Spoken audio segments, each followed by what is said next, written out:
meus irmãos, sejam bem-vindos a mais um episódio do nosso trabalho de interpretação do Evangelho de Jesus.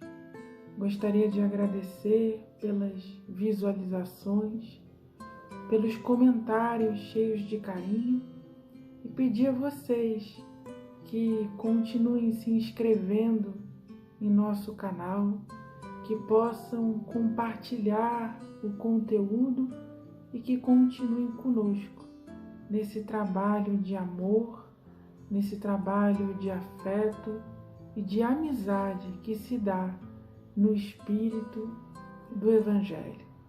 Hoje nós reservamos uma passagem que se encontra no capítulo 10, Bem-aventurados os misericordiosos, do Evangelho segundo o Espiritismo. E nós vamos fazer a leitura dos ensinamentos de Jesus, a fim de interpretá-los com o coração. No Evangelho de Mateus, capítulo 5, versículo 7, no Sermão da Montanha, Jesus disse: Bem-aventurados os que são misericordiosos, porque obterão misericórdia. E aqui nós já podemos tirar um grande ensinamento. A obtenção de misericórdia vem a partir do momento em que o nosso coração se dispõe a ser misericordioso.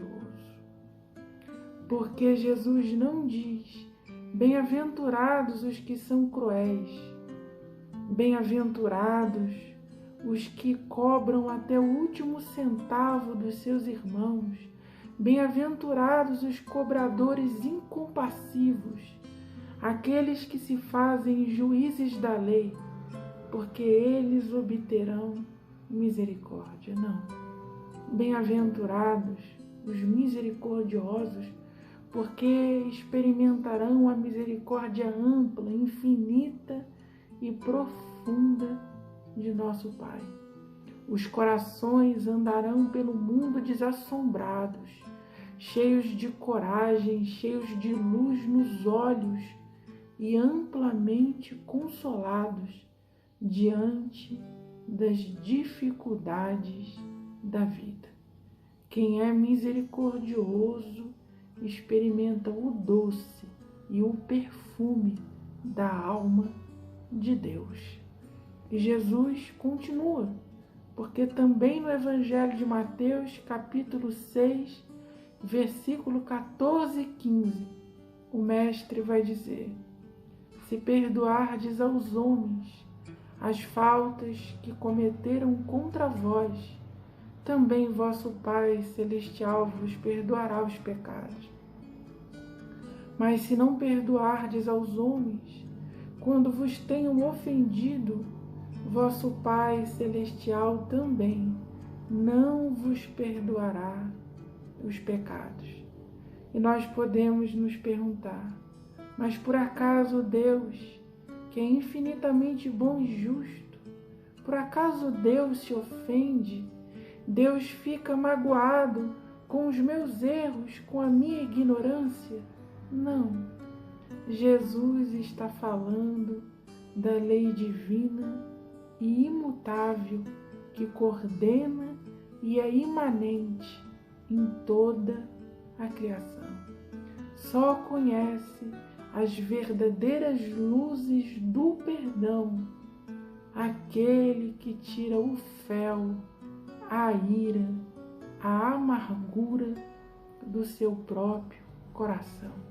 Não é apenas um perdão de momento, não é apenas um perdão relacional, é um perdão que cura a existência, para que a nossa alma possa sentir os raios da bondade divina.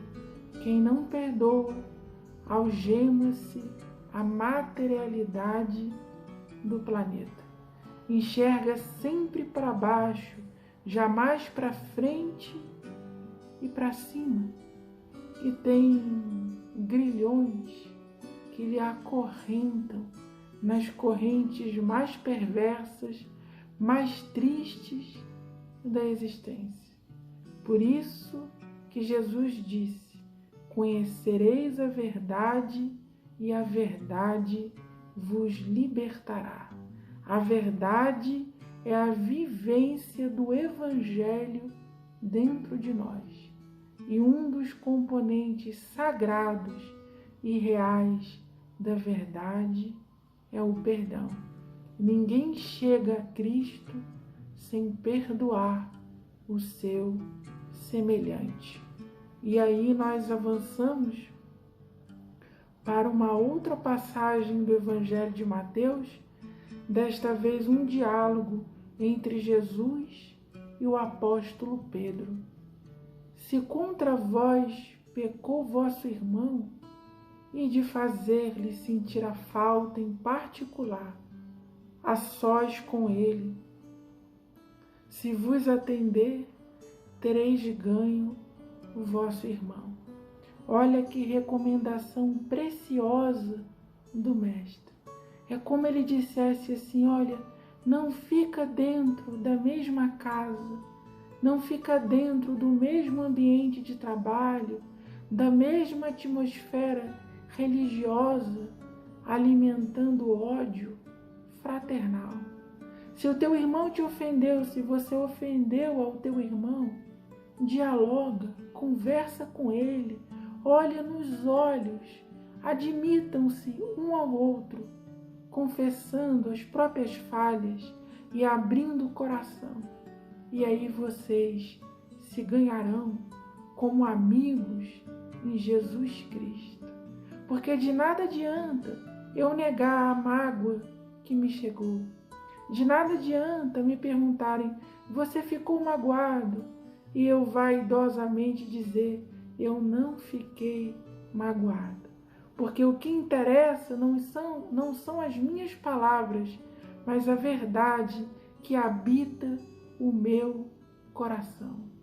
Esse diálogo, meus irmãos, pode curar, pode salvar relacionamentos. Esse diálogo pode fazer com que um casal se reconcilie, com que irmãos consanguíneos voltem a se abraçar, voltem a se falar. Pode fazer com que amigos de trabalho voltem a se ajudar no mesmo ambiente de serviço. Então não adotemos o esconderijo e a demagogia como modo de operação. O nosso modo de viver é Cristo, e Cristo encontra-se nos ensinamentos do Evangelho. Se alguém pecou contra ti, ou se você pecou contra alguém, conversa com essa pessoa, abre o teu coração e deixa que ela também abra o coração dela para você. Porque muitas das vezes nós não conseguimos dialogar em virtude de uma vaidade amargurada.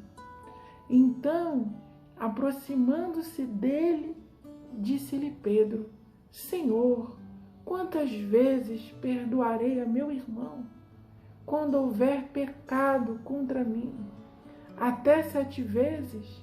Respondeu-lhe Jesus: não vos digo que perdoeis até 7 vezes, mas até 70 vezes 7 vezes. Em Cristo não é para perdoar apenas aquele que pisa no nosso calo, aquele que toma o nosso lugar na fila, aquele que fica nos devendo uma pequena soma em dinheiro, aquele que buzina nos nossos ouvidos no trânsito. É para perdoar absolutamente tudo. É para perdoar as ofensas mais profundas, é para perdoar aqueles que ofenderam os nossos entes mais amados. É para perdoar até aqueles que traíram a nossa confiança. Esse ensinamento, essa profundidade de libertação, nós não vamos encontrar em nenhuma psicologia do mundo. Isso só existe no Evangelho de Jesus. E não existe como arcabouço filosófico, existe como um ensinamento existencial. As palavras de Jesus têm força de vida em nossos corações. Eu posso até ler essa passagem e dizer: isso é impossível, eu não vou conseguir praticar isso, nem nas minhas próximas 5 encarnações. Mas é isso que separa os meninos dos homens. Jesus disse: se vocês crerem nas minhas palavras, é preciso crer com as tecelagens mais profundas da alma que as palavras de Jesus em nossas vidas têm condições de curar a nossa existência. Se eu duvidar no meu coração da eficácia do perdão, eu não vou perdoar. Se eu apostar mais nas teorias do mundo, nos conselhos do mundo, nos meus melindres, nas minhas vaidades, do que no Evangelho de Jesus, eu vou continuar sendo um poço de mágoa e um poço de recalques. Mas quando eu creio em Jesus, quando eu tenho certeza que as palavras dele refletem a verdade e são o sol da vida, meus irmãos, isso produz maravilhas dentro de nós mesmos. Vai quebrando grilhões, vai quebrando algemas, vai tirando vendas do nosso olhar. A nossa fala começa a refletir a sabedoria das Escrituras Sagradas. A nossa respiração funciona como os salmos. A nossa vibração passa a ser uma oração constante. E os nossos pensamentos é revestido pela couraça da justiça. O nosso corpo é guardado pela armadura da caridade. Porque a alma verdadeiramente acreditou. A alma verdadeiramente olhou para Jesus e disse: você é a porta que me conduz à vida. Isso é uma decisão existencial. Sem titubear, sem fraquejar, eu decido ser de Jesus e viver em Jesus Cristo. E aí, meus irmãos, nós podemos esperar o melhor da vida. Os caminhos mais abertos, a paz mais profunda, a chegada de amigos, de amores sinceros e de uma tranquilidade e de uma serenidade em nossas próprias almas. Porque eu já não tenho mais a necessidade de ficar me defendendo, de ficar me esquivando de acusações, de calúnias, de injúrias, porque quem me defende veio das cidades celestiais. A minha alma irradia o poder e a autoridade dele, porque eu perdoo. Mas se eu não perdoo, a minha autoridade é uma autoridade terrestre, como a autoridade de Caifás, o sumo sacerdote que levou Jesus à cruz, ou a autoridade de Herodes, que mandou decapitar João Batista. É uma autoridade acovardada que se esconde atrás da própria violência e das próprias mágoas, porque tem medo do amor de Deus na face de Cristo. O Evangelho é direto, o Evangelho é reto, é uma flechada luminosa que busca os nossos corações. Por isso que precisamos abrir o templo da nossa alma para que Jesus faça sentido em nossas vidas. E aí, de repente, eu deixo de me magoar com pequenas coisas, com mesquinharias. Eu deixo de me magoar porque não olharam para mim, porque não me aplaudiram, porque não me abraçaram, porque não me telefonaram no meu aniversário, porque não me ajudaram quando eu estava chorando. Eu deixo de me magoar com essas coisas, porque o perdão me dá uma fé que é certeza na minha alma. Então eu perdoo nas pequenas coisas e nas grandes coisas, porque eu não tenho a soberba e nem a vaidade de perdoar por mim mesmo, porque eu sei que Deus é amor. Deus é amor, e a minha grande glória é refletir o amor de Deus. A minha grande glória é captar o pensamento de meu Pai. E aí nós vamos observar que a nossa vida vai ganhando em leveza, a nossa vida vai ganhando em paz. O ser rancoroso, desconfiado, irritadiço, impaciente, intolerante, da fé que fraqueja o tempo todo, cheio de medo, cheio de pânico, cheio de questionamentos, deixa aos poucos de ser o homem das relatividades terrenas, o homem das teorias mundanas, para ser o homem do Evangelho.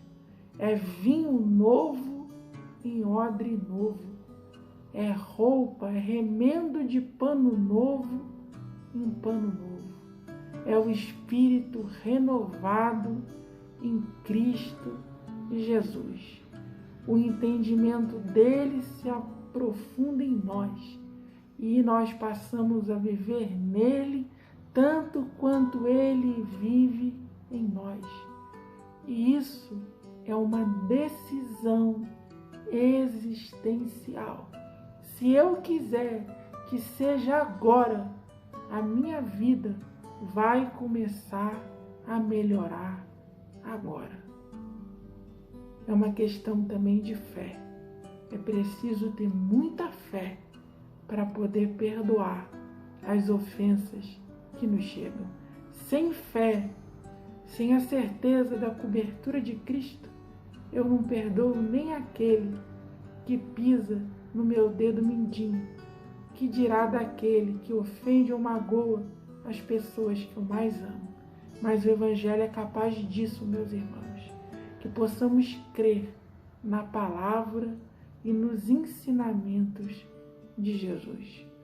Muito obrigado pela companhia de vocês, que o Mestre divino e bem-aventurado quebre as rochas que existem no nosso coração, os impedimentos que bloqueiam um perdão em nós, que nós possamos ver as profundidades de nós mesmos, visitarmos a nossa adolescência, a nossa infância, revermos os ensinamentos que obtivemos dentro de casa para transformá-los no Evangelho de Jesus.